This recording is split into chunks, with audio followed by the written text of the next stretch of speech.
Now, some of those closures that we've been referencing for weeks really now, roads on Mount Charleston still unsafe to travel, that from Hurricane Hilary. But residents say it's getting better. 8 News Now reporter Ryan Matthew takes us to the retreat and shows us why. Now, as you can see, access to Mount Charleston communities remain limited, and the road that was hit the hardest during Hurricane Hilary is still closed over 2 weeks later. Now, residents say this past weekend's wet weather wasn't enough to put a dent in comparison as they formed together to rebuild.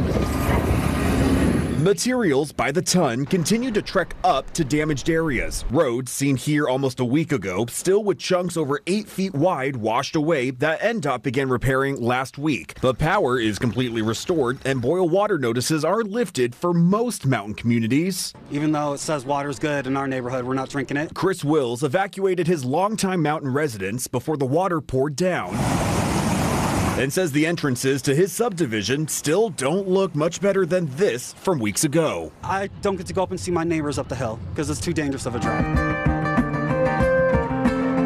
And those living here know going back to normal is a long ways away, but that the journey there can be uplifting. They didn't know that we existed until we were here. Catherine Britton runs Kathy's Art Studio down in Las Vegas with Wills, together featuring their most recent pieces during the first community event since the floods, a festival at the retreat. Owner Deanna Crossman. A rising tide rises all ships, right? The more we synergize together, the more we all win. Giving residents like Wills remnants of normal they'll one day live again. Totally a form of therapy. On Mount Charleston, Ryan Matthew, 8 News Now.